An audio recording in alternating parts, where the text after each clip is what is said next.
Selamat pagi anak-anak kelas 6 SDK Maria Ferrari Maumere.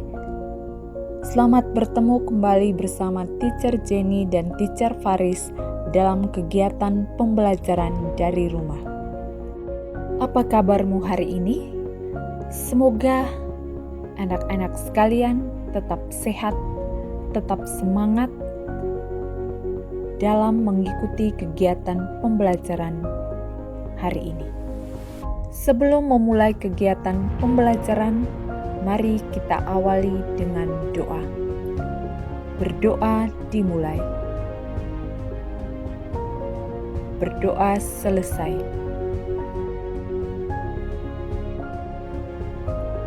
Teacher tetap mengingatkan untuk tetap memperhatikan protokol kesehatan, selalu memakai masker, mencuci tangan, dan menjaga jarak. Pembelajaran kita hari ini, tema 1, selamatkan makhluk hidup, subtema 2, hewan sahabatku, pembelajaran 2 dan 3. Tujuan pembelajaran kita, setelah mengikuti kegiatan pembelajaran, anak-anak diharapkan dapat menganalisis penerapan nilai-nilai Pancasila, khususnya sila keempat dalam kehidupan sehari-hari, menyajikan hasil analisis pelaksanaan nilai-nilai Pancasila, yaitu sila keempat dalam kehidupan sehari-hari, menjelaskan teknik-teknik membuat patung berdasarkan teknik-teknik pembuatan patung, menjelaskan perkembangbiakan vegetatif pada hewan, melaporkan hewan berdasarkan cara perkembangbiakan secara vegetatif melalui peta pikiran atau melalui tabel, menentukan ide pokok dari teks laporan pengamatan yang dibaca, membuat simpulan berdasarkan teks laporan pengamatan yang dibaca, dan menyajikan simpulan secara tertulis dari teks laporan pengamatan yang dibaca. Setelah mengikuti kegiatan pembelajaran, anak-anak diharapkan juga dapat menjadi pribadi yang bertanggung jawab dalam menjaga, memelihara, serta melestarikan hewan yang ada di sekitar kita. Materi pembelajaran yang harus kita pelajari hari ini yaitu untuk muatan pelajaran PPKN tentang penerapan nilai-nilai Pancasila, khususnya sila keempat, SBDP, tentang teknik-teknik dalam pembuatan patung, muatan pelajaran IPA, tentang perkembangbiakan secara vegetatif pada hewan, dan untuk muatan bahasa Indonesia tentang menyimpulkan teks laporan pengamatan. Nah, anak-anak, mari kita fokus. Simaklah dengan saksama materi yang disajikan oleh Teacher Faris dan Teacher Jenny dalam kegiatan pembelajaran kali ini. Setiap kita pasti memiliki hewan peliharaan. Salah satu hewan peliharaan yaitu ayam. Ayam merupakan unggas yang biasa dipelihara oleh manusia untuk diambil daging maupun telurnya. Nah, anak-anak, dengarkan kisah berikut ini. Santi sangat sedih. Ayahnya baru saja bercerita bahwa penduduk setempat mengeluhkan keberadaan peternakan ayamnya. Mereka tidak tahan dengan bau yang berasal dari peternakan ayamnya. Santi bingung. Peternakan ayam Santi adalah peternakan keluarga.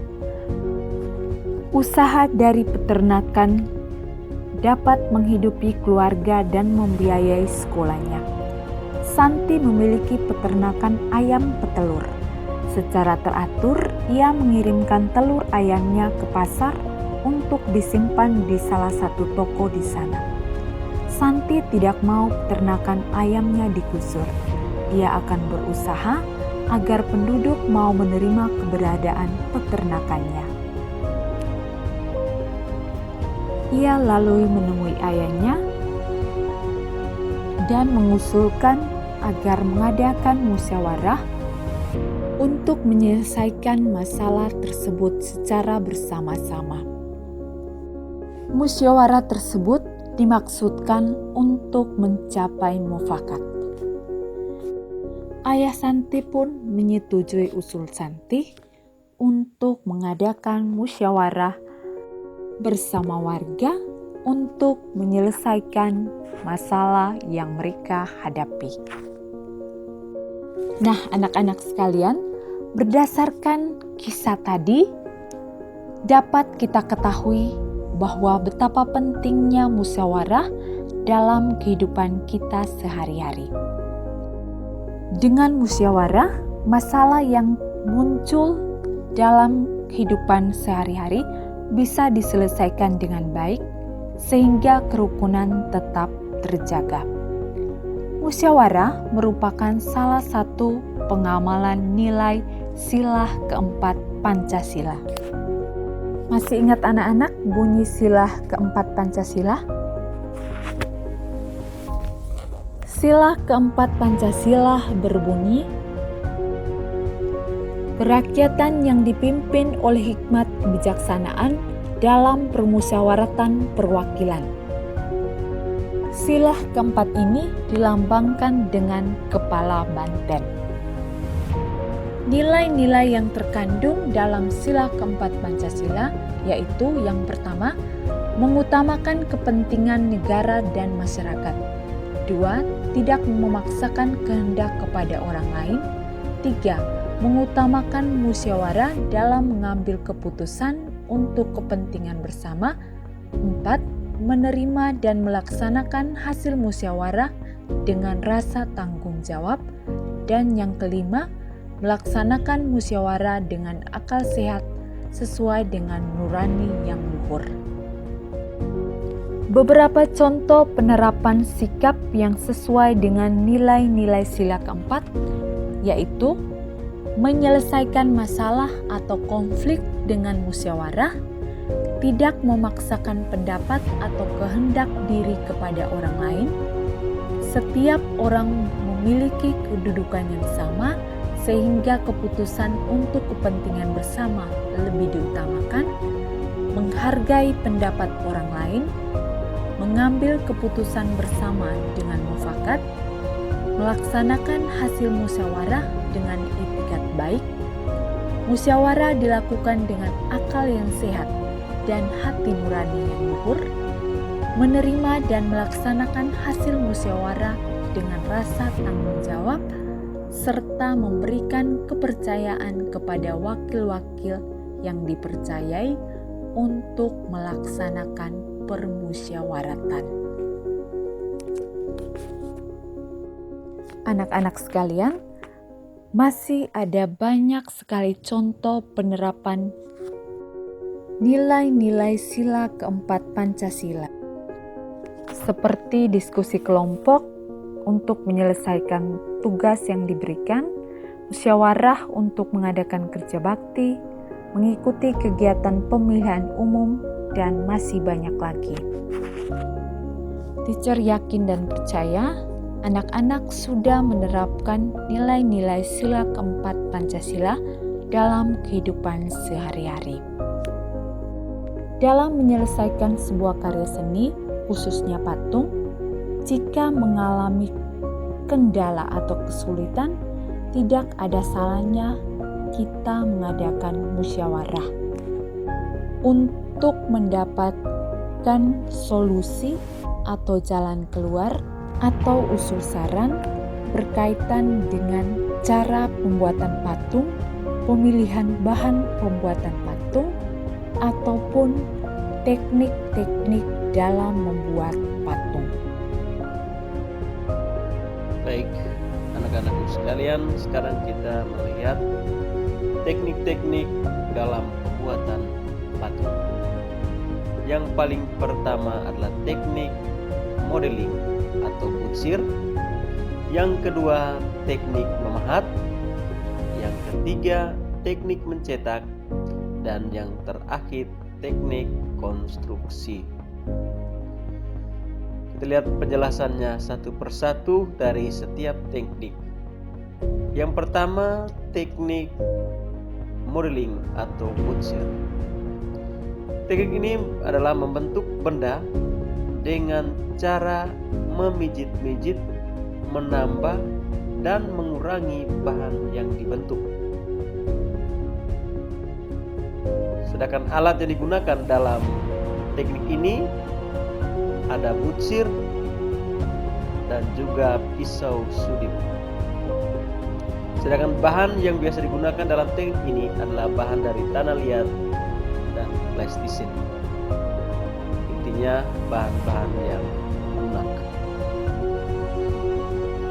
Teknik yang kedua kita lihat teknik memahat, yaitu teknik mengurangi bahan dengan cara dipahat pada bahan yang digunakan.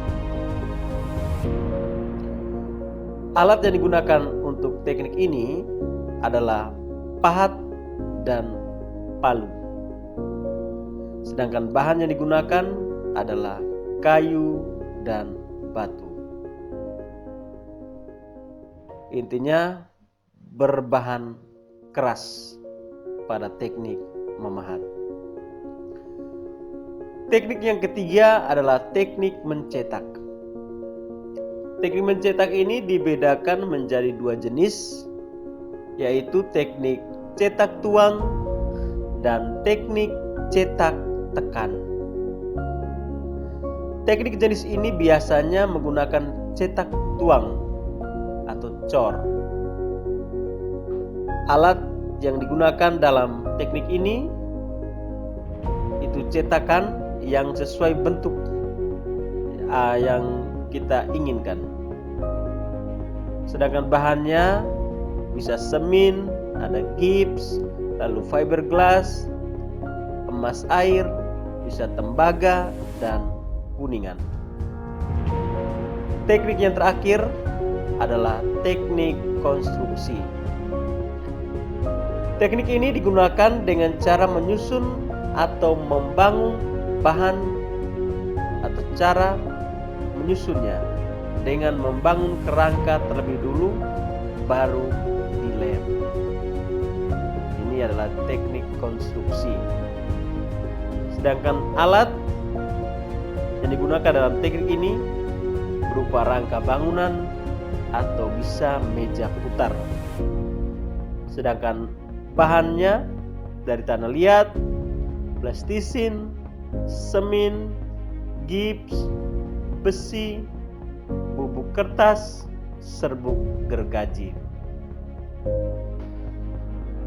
Teacher yakin bahwa kalian sudah memahami tentang teknik atau cara dalam pembuatan patung.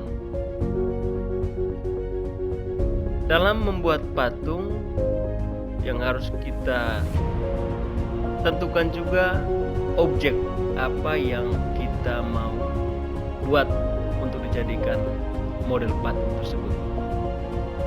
Teacher kasih contoh, misalnya kita memilih objek hewan. Nah, perlu kita ketahui hewan itu perkembangbiakannya itu terjadi secara generatif dan juga secara vegetatif. Perkembangbiakan secara generatif itu melalui perkawinan, sedangkan perkembangbiakan secara vegetatif itu tanpa melalui perkawinan.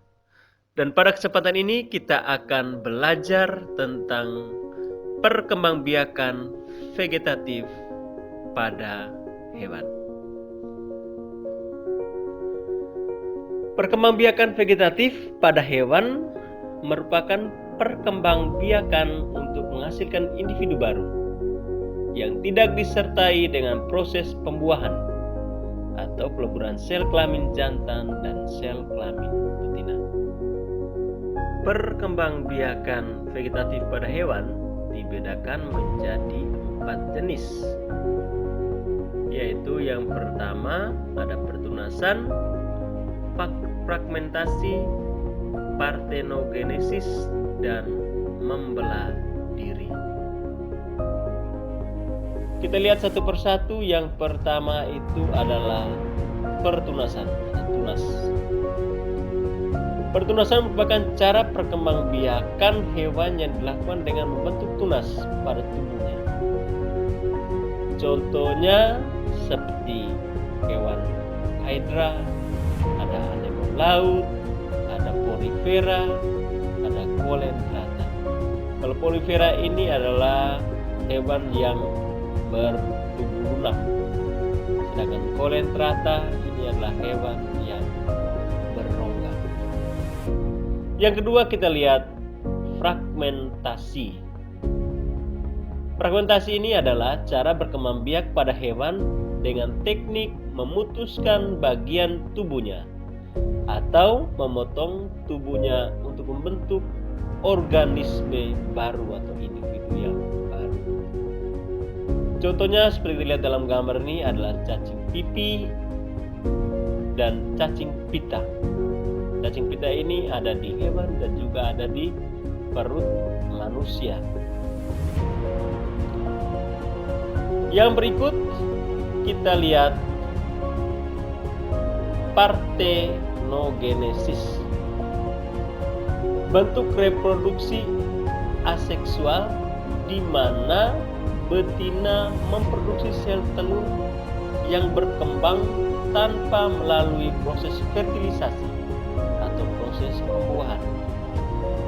Partenogenesis ini dapat kita lihat pada kutu daun, lebah, kutu air, dan beberapa invertebrata lainnya. Juga ada pada beberapa tumbuhan yang berkembang biak dengan partenogenesis. Sedangkan yang terakhir adalah dengan cara membelah diri. Hewan yang mau berkembang biak dengan cara membelah diri itu akan membagi tubuhnya menjadi 2 bagian yang sama. Nah, perkembangbiakan dengan membelah diri ini dilakukan oleh hewan yang bersel satu. Perkembangbiakan dengan cara membelah diri ini diawali dengan inti sel hewan bersel satu akan membelah diri menjadi 2 bagian. Contohnya seperti hewan di bawah ini. Kita lihat ada amuba, ada protozoa, dan juga ada paramecium. Jadi hewan itu dapat berkembang biak secara alami. Namun terkadang kita manusia membantu perkembangbiakan pada hewan untuk memperoleh keturunan yang bersifat unggul. Misalnya melalui perkawinan silang. Manusia melakukan perkawinan silang antara 2 individu dalam satu jenis dengan memperhatikan sifat unggul dari setiap individu yang akan disilangkan. Tujuannya adalah untuk memperbaiki keturunannya dan bersifat unggul. Nah, perkembangbiakan lewat bantuan manusia ini disebut dengan perkembangbiakan secara generatif buatan. Nah, anak-anakku sekalian, begitu banyak hewan di sekitar kita yang berkembang biak secara vegetatif seperti yang sudah dijelaskan oleh Teacher Faris, dan ada yang berkembang biak secara generatif. Pada saat kita mengamati hewan, kita dapat membuat laporan pengamatan tentang hewan. Dari laporan pengamatan tersebut, kita dapat menentukan ide pokok dan kita bisa membuat kesimpulan berdasarkan ide pokok. Teacher yakin dan percaya anak-anak sekalian sudah memahami tentang cara menentukan ide pokok dan membuat kesimpulan. Oleh karena itu, teacher mengharapkan jika anak-anak membaca teks tentang hewan, anak-anak dapat menentukan ide pokok dan membuat kesimpulan berdasarkan ide pokok. Jadi baik, anak-anakku sekalian, itu saja materi kita pada pagi hari ini. Saya harapkan kita tetap semangat belajar di rumah, tetap mengerjakan tugas-tugas yang diberikan, jaga kesehatan, dan kiranya kita dapat bertemu kembali dalam pembelajaran kita berikutnya. Sampai jumpa.